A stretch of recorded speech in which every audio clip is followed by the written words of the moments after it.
Marcus Ellison was 38 years old the afternoon his ex-wife's family raised their glasses to celebrate his absence. They were gathered on the rooftop terrace of a midtown Charlotte restaurant called Elevation 47, 17 floors above the city, surrounded by late afternoon light and the smell of someone else's champagne. His ex-wife stood near the railing in a coral sundress, laughing with her sister, accepting flowers from her mother, while her father moved from guest to guest shaking hands as though he had personally negotiated a peace treaty. They believed they had finally freed their daughter from the quiet, unassuming man who had never matched the image they carried in their heads of what a successful husband was supposed to look like. What none of them knew, what none of them could have imagined, was that 43,000 feet above that rooftop, a Gulfstream G550 was already banking over the Charlotte skyline on its final approach to Douglas International. And the man whose name appeared on the tail registration had spent the last 14 months quietly restructuring a logistics empire worth more than any of them had ever stood close to. The champagne glasses were still in the air when the jet appeared. It cut low and clean across the late afternoon sky, white fuselage catching the light, the registration letters bold and unhurried. His ex-wife saw it first. She saw the letters. And everything on her face went very still. Before we jump into the story, comment where in the world you are watching from, and subscribe, because tomorrow's story is one you need to hear. Marcus had grown up in the Beatties Ford Road corridor of Charlotte, in a neighborhood where ambition wasn't something you advertised. You demonstrated it quietly, consistently, and over a long enough period of time that nobody could argue with the result. His mother, Loretta Ellison, had cleaned office buildings 5 nights a week for 11 years and still managed to keep the lights on, keep groceries in the refrigerator, and keep Marcus enrolled in every after-school program she could find. She used to say, while pressing his school clothes on Sunday evenings, baby, the world will try to read you by your cover. Make sure what's inside is worth more than what they assumed. He had carried those words the way other men carried photographs. Quietly, always close. By the time Marcus was 28, he had built something modest but real. Ellison Freight Coordination was a logistics consulting firm operating out of a second-floor office on Tavola Road, sandwiched between a tax preparation service and an insurance agency. The office had 1 conference room, 2 desks, a printer that jammed every third job, and a window that looked out over a parking lot. It was not impressive. It was not meant to be. What it was functional. And Marcus understood the difference between those two things, the way a carpenter understands the difference between a finished floor and a decorative one. A finished floor holds weight. A decorative one is only for looking at. The work itself was invisible to most people. Ellison Freight Coordination helped mid-sized manufacturers and distributors untangle the inefficiencies in their supply chains. Routing errors, carrier contract gaps, warehouse sequencing problems that cost companies hundreds of thousands of dollars a year without anyone fully understanding where the money was going. Marcus would come in, map the entire operation, identify the pressure points, and rebuild the logistics architecture from the inside. His clients never ended up on magazine covers. Neither did he. That was never the arrangement. He met Diane at a Chamber of Commerce mixer in uptown Charlotte in the spring of his 30th year. She was a commercial interior designer, confident without being aggressive, sharp enough to hold her own in any conversation.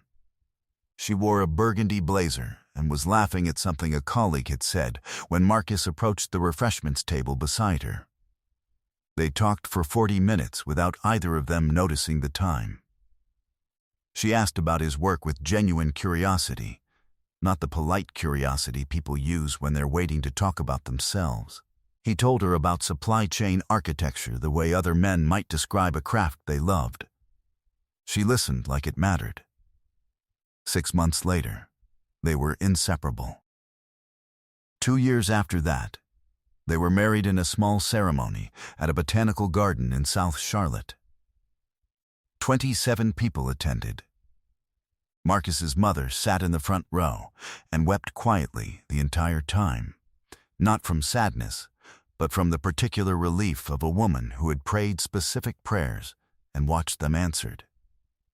He had built the deck off the back of their home in Sedgefield himself over 3 weekends in early autumn.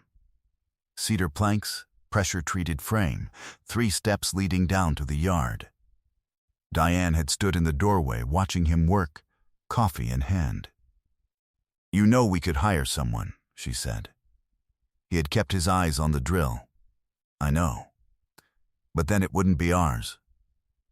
She smiled at that.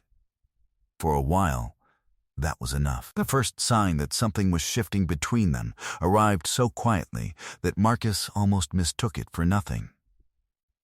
Diane's family was from the Dilworth neighborhood, old Charlotte money, the kind that had been accumulated slowly over 2 generations of real estate holdings and professional connections. Her father, Gerald Hargrove, was a semi-retired commercial developer who still wore his success like a uniform. Pressed linen in summer, cashmere in winter, always a watch that cost more than most people's monthly mortgage. He had never been openly unkind to Marcus. He had simply never tried to understand him, which accomplished nearly the same thing. The first dinner Marcus attended at the Hargrove home ended with Gerald suggesting, over bourbon, that Marcus considers scaling up his operation. "Consulting has a ceiling," Gerald said pleasantly, as though delivering a weather update. "You should be looking at acquisition. Real infrastructure." Marcus had nodded. He had smiled. He had said very little, because he had already been looking at acquisition for 8 months. He simply wasn't in the habit of discussing confidential negotiations at dinner tables. Diane didn't seem troubled by her father's words that evening.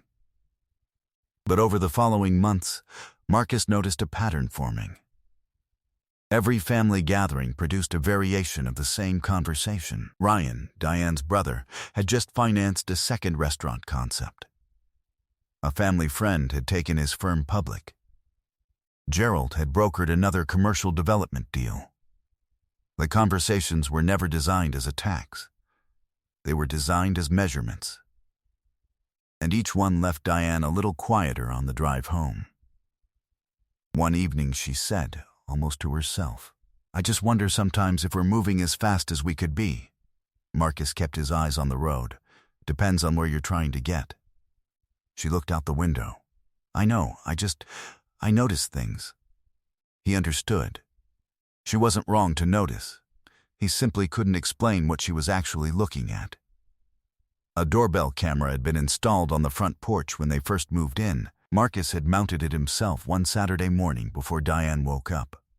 He'd check the footage occasionally when the motion sensor triggered, out of habit more than concern. It was the kind of detail most people ignored. He had always believed that the details most people ignored were worth the most attention. On a Tuesday evening in March, he came home later than usual from a meeting with a private equity group out of Raleigh. He noticed Diane's car in the driveway alongside a second vehicle he didn't recognize, a dark blue Audi registered, as he would later confirm, to a man named Preston Waller, a financial advisor who worked out of the Uptown Towers and attended the same social events as the Hargrove family. Marcus walked in through the front door at 9:14. The house smelled like candles. Diane was in the kitchen. Alone, she looked startled. "You're early." He looked at her steadily. "I'm actually right on time." They ate dinner without conversation. That night, after she had gone to sleep, he sat at the kitchen table and pulled up the doorbell footage from the previous 6 weeks. His hands didn't shake. He watched the timestamps carefully, building a picture the way a logistics specialist builds a shipping route, methodically, sequentially, with zero assumptions. Preston Waller's Audi had appeared on a Tuesday and a Thursday in February, once in January, twice in the 2 weeks prior. Always between 6:00 and 8:45 in the evening. Always while Marcus was traveling or in late meetings. Always gone before he returned. He photographed the screen with his phone. He organized the images by date. He noted the times. Then he opened his laptop and pulled up 14 months of their joint credit card statements, which he forwarded to a personal folder he kept on a private cloud account. $4,600 in restaurant charges at places he had never visited. A hotel charge in Asheville for a weekend he had been in Charlotte. A florist purchase in February that had not produced any flowers in their home. He cross-referenced each charge against his own calendar. He built a timeline in a spreadsheet that took him 2.5 hours to complete. When he was finished, he closed the laptop. He made one call the next morning. One folder. One decision. The attorney's name was Beverly Okafor, and she practiced family law from a clean, well-organized office on East Moorhead Street. She was 57 years old, wore reading glasses on a gold chain, and had the quality of someone who had seen every variation of human disappointment and had never once been surprised by it. Marcus sat across from her conference table and slid the folder across without preamble. She reviewed the contents for 11 minutes without speaking. Then she removed her glasses, set them on the folder, and said, "You've been thorough." "It's what I do," he answered. She smiled slightly. The credit card documentation alone constitutes a pattern. Combined with the camera timestamps and the Asheville hotel receipt, you have a well-organized record. I would have been happy to build this case over 3 months. You've done it in 2 days. Marcus looked at the window. I didn't want to take longer than necessary. She leaned back. "Tell me about the business situation." He told her everything, not about the money, that came later, but about the structure, the consultancy, the years of client relationships, the paper trail of profitability that would matter in asset division discussions. She listened without interrupting. When he finished, she picked up her pen. "There are also some things you'll need to know about what's happening on the other side of this." She turned a page. "Your wife retained a divorce attorney 9 days ago." Marcus absorbed that information the way he absorbed most important information, without visible reaction. "Who filed?" Beverly looked up. "She did, last Thursday. The papers haven't been served yet. You likely have 4 to 6 days. He nodded. "Then let's make sure we're ready." She nodded back. "That's already happening." 3 days passed. Marcus said nothing at home. He made dinner on Wednesday. He watched a documentary with Diane on Thursday evening, sitting beside her on the sofa with the practiced ease of someone who had learned long ago to separate his internal processing from his external presentation. He kissed her on the cheek before bed. He slept well. Some people might have found that unsettling. Marcus understood that composure was not the same as indifference. It simply meant that he had already completed his grieving in private, the same way he had completed everything else important in his life, without an audience. That same Friday afternoon, he drove across town to visit his Uncle Raymond, who was 71 years old and lived in the same split-level home in Villa Heights, where he had raised 3 children, coached Little League for 16 consecutive seasons, and outlasted 2 knee replacements with the uncomplaining patience of someone who had decided long ago that the body was simply a tool, and tools were expected to wear. Raymond had been the man Marcus called when he needed to think out loud with someone who would not flinch, would not interrupt, and would not offer comfort before the full picture was on the table. They sat on Raymond's back porch with 2 glasses of iced tea. Marcus told him everything. Not about the acquisition, that remained under seal, but about the documentation, about Beverly, about the timeline he had built from credit card records and doorbell footage. Raymond listened without saying a word until Marcus was finished. Then he set down his glass and looked out at the yard. "You feel anything?" Raymond asked. Marcus thought about it honestly. "Not what I expected to feel." Raymond nodded slowly. "That's because you already knew. You'd known for a while. The documentation just gave the knowing a name." Marcus looked at the fence Raymond had painted white every 2 years, for as long as he could remember. Always the same fence, always maintained. "She had help," Marcus said. "From her family. The way they measured me, it wore on her." Raymond was quiet for a moment. People who love you don't need you to be louder. They need you to be true. She forgot which one she was asking for. He picked up his glass again. And the ones around her never knew the difference to begin with. Marcus sat with that for a long time. When he finally stood to leave, Raymond gripped his forearm at the door. "Your mother built you for exactly this kind of weather. Don't waste time being surprised that it came." Marcus nodded. He drove back across Charlotte in the gray Silverado. The radio stayed off. Real strength doesn't announce its preparation. It simply arrives, fully formed, when the moment requires it.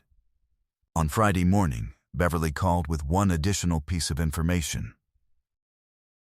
A forensic accountant she had engaged had identified something interesting in the financial records Marcus had provided. 3 transfers, each initiated from a joint savings account established before their marriage, totaling $31,200, had been redirected to an account in Preston Waller's name over the preceding 16 months.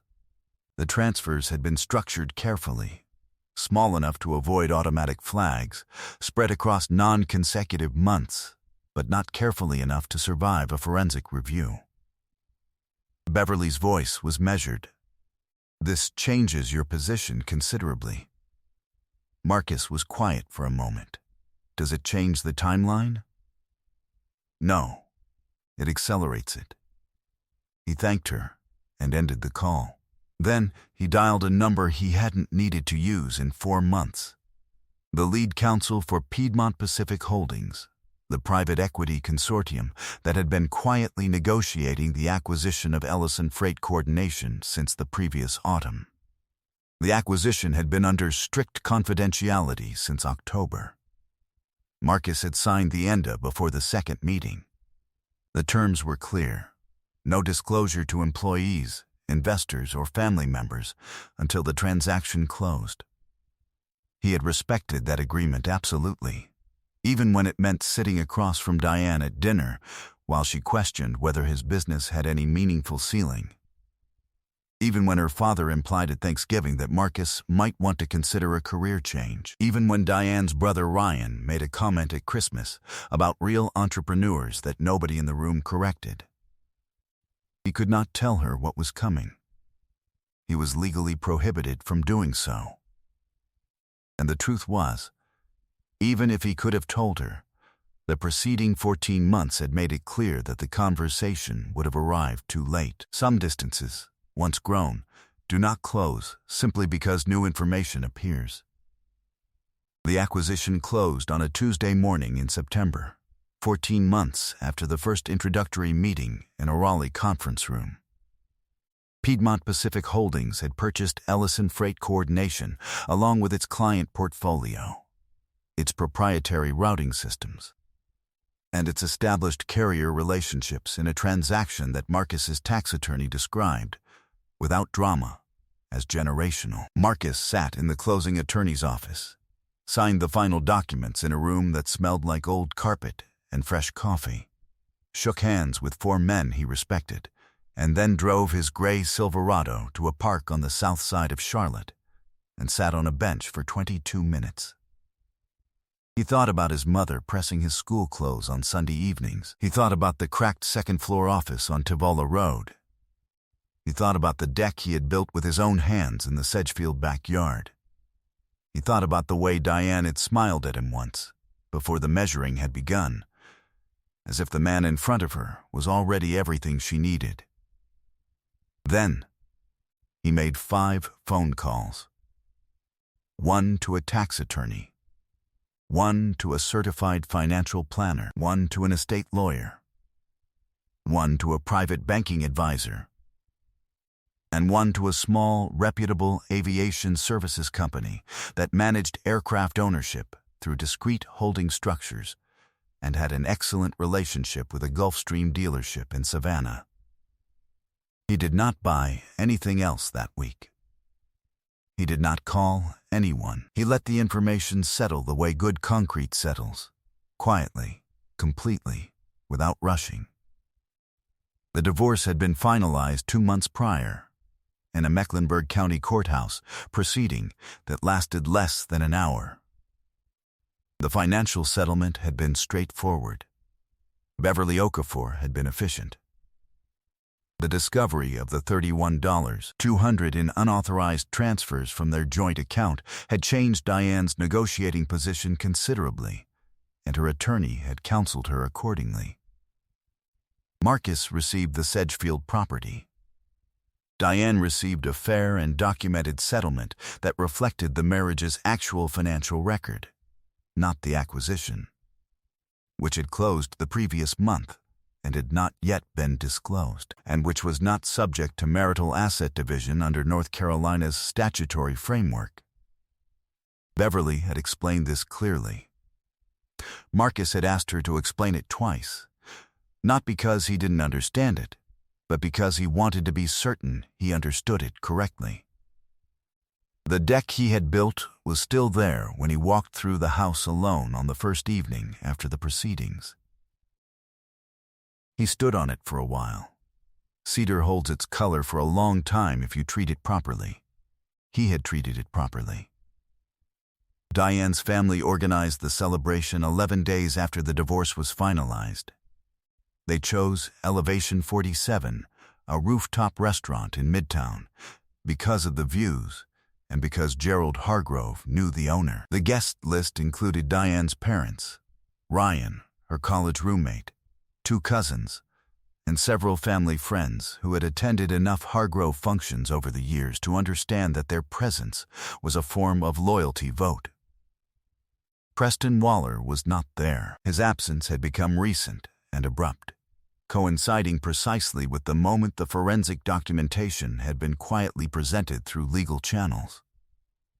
Marcus knew about the celebration because one of Diane's cousins, a woman named Terry, who had always been decent to him during the marriage and had never fully participated in the family's quiet campaign of dismissal, had sent him a brief text the morning of the event.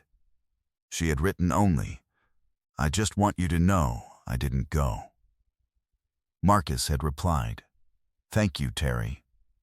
You were always kind." He had not asked for details. He had not needed them. What he had needed that same afternoon was to be on a flight from Savannah to Charlotte Douglas. The Gulfstream G550 had been registered through his holding company 3 weeks earlier. The tail registration was clean, legally structured, and entirely his.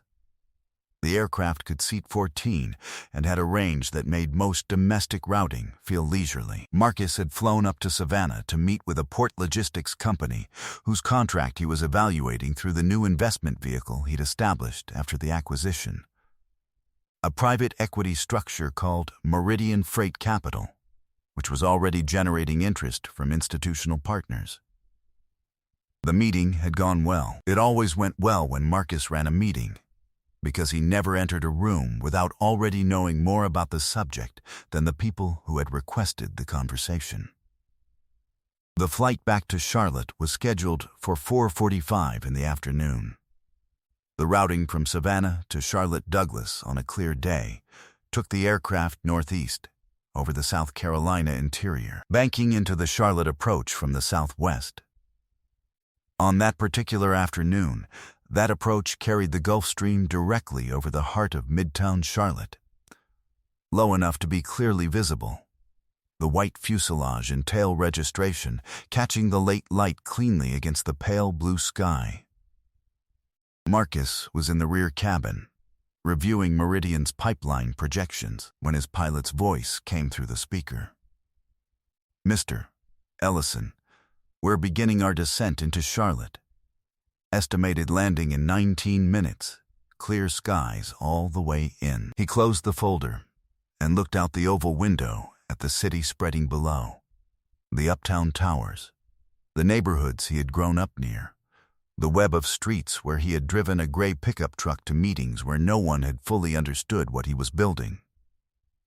He had no way of knowing, looking down at that rooftop, that 17 stories below him. Diane Hargrove Ellison had just raised a champagne flute while her father smiled and her brother laughed, and someone on the periphery of the gathering made a joke about resale companies and warehouse men.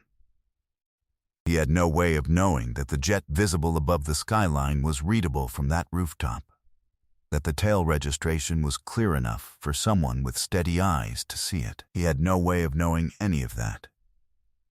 But Diane had steady eyes. She had always had steady eyes. She saw the letters first. She recognized them because she had been copied on the corporate documentation when he'd established his first holding company, years ago. A detail she had forgotten about until this exact moment, when it came back to her with the particular force of something that suddenly explained everything. She lowered her champagne glass before it reached her lips. The gesture was small. No one else at the table noticed immediately. Then her mother saw her face and looked up. Then Ryan looked up. Then Gerald Hargrove, who had spent 40 years reading rooms, looked up last and went completely still. The jet banked gently on its approach and disappeared behind the downtown towers. The rooftop was quiet in a way it hadn't been 5 seconds earlier. The jazz musician in the corner played 3 more notes and then seemed to lose his confidence. Diane said nothing for a long time. Finally, her father said quietly, "Was that?" She set her glass on the table. "Yes." Her mother looked between them. "What are we talking about?" Gerald kept his eyes on the space where the aircraft had been. His voice was careful. "Marcus's company registration. I've seen it." Ryan frowned. "The freight consulting firm?" His father shook his head slowly. "Not the consulting firm. Something else." Diane looked at the table. The flowers someone had brought were still in their vase. The champagne was still cold. The afternoon was still beautiful. None of those things felt the same as they had 4 minutes ago. The jazz musician had stopped playing entirely. One of the guests, a woman in a yellow wrap dress who had arrived that afternoon already knowing the punchlines to every joke about Marcus, set her champagne flute down on the nearest table and looked between Diane and Gerald with the expression of someone who has walked into a room mid-sentence and realized, too late, that the conversation was about them. Diane was still looking at the sky. Her champagne glass was still in her hand, but it no longer meant anything to her. Ryan said, "I don't understand what just happened." His father didn't answer. The thing about Gerald Hargrove was that he was, in his bones, a man who understood transactions. He had spent his career reading the structures beneath surfaces. And in that moment, watching the tail registration of that aircraft disappear behind the Sky House Tower, he understood the structure of the preceding 4 years with an absolute clarity that he found genuinely uncomfortable. He had never been a humble man. But he was a precise one, and the precise conclusion available to him on that rooftop was this. He had spent the better part of a decade dismissing a man he had never actually looked at directly. He had looked at the gray pickup truck. He had looked at the office on Tavola Road. He had looked at the word consulting and decided it meant something smaller than it did. He had made a judgment about ceilings based entirely on the height of the door, without ever once going inside to check the dimensions of the room. No one at the table spoke for nearly a full minute. Then Diane's mother said, carefully, "Maybe It's not his. And Gerald looked at her for the first time in a long time with the specific exhaustion of a man who understood exactly how much of their family's confidence had rested on precisely that kind of thinking. What followed over the next several days arrived not in one conversation, but in pieces, the way significant information always arrives. Through a business journal mention of Piedmont Pacific Holdings' latest acquisition, through a phone call between Gerald and a colleague in commercial real estate who happened to know one of the Piedmont partners, through a brief online search that produced the name Meridian Freight Capital, alongside a press quote from a private equity briefing attributed to the firm's founder and managing principal, Marcus Ellison of Charlotte, North Carolina. Gerald called Beverly Okafor's office directly, not because he thought there was anything to be done legally. He understood enough about corporate law to know the acquisition timeline meant there was nothing, but because he needed to understand the shape of what had happened. Beverly's assistant informed him that Miss Okafor was not available to discuss former client matters. He thanked her and hung up. He called Marcus once, on a Thursday morning, from his home landline. Marcus answered on the second ring. "Gerald." A pause. "I think I owe you something." Marcus said nothing. Gerald cleared his throat. "I spent years looking at you and deciding what you were before I took the time to understand what you were actually building. I said things at my dinner table that I am not proud of. I allowed my family to treat you as though your ambitions were smaller than they were." He paused again. "I don't know how much that cost you." Marcus looked out the window of his new office, a proper suite now, in a building in South Park that he had selected because the ceiling-to-floor windows looked east toward the morning. "It didn't cost me anything that wasn't already mine to carry." Gerald was quiet. "I think you're a better man than I understood." "Thank you, Gerald. That was all." No inventory of injuries, no reminders. No satisfaction taken from the weight he could hear in the older man's voice. Carrying someone else's reckoning was just another way of carrying old weight. He set it down. Diane did not call. He had not expected her to. There was nothing dishonest in that. She had simply arrived at a place that most people eventually arrive at, where regret and dignity occupy the same small room, and there is only space to stand in one of them. He respected her enough not to fill that silence on her behalf. 14 months after the afternoon on the rooftop at Elevation 47, Marcus was sitting on the cedar deck behind the Sedgefield house on a Sunday morning in October, when his phone buzzed with a text from his project coordinator at Meridian. 3 new carrier partnership inquiries, she wrote. Good ones. He set the phone face down on the armrest and looked at the yard. The maple at the back corner had turned orange. The grass he had reseeded in the spring had come in full. He had planted a raised garden bed along the south fence in the summer, tomatoes and herbs mostly, because his mother had always kept a garden, and he had discovered, in his second year living alone, that he missed the smell of good soil in the morning. Meridian Freight Capital now managed capital across 4 portfolio companies, with a 5th acquisition in final diligence. 2 of those companies were headquartered in cities Marcus had never visited before the acquisition process began. One was in Memphis. One was in Columbus. He traveled to both with the same gray duffel bag he had carried on consulting trips for a decade. The plane made the distances manageable. The work made the distances worthwhile. He had met a woman named Carolyn at an entrepreneurship conference in Nashville in the spring, a civil engineer who was consulting on infrastructure redevelopment projects across the Mid-South. She had been on a panel about long-cycle investment. She had a precision in her thinking that Marcus recognized immediately as the quality he trusted most in any person.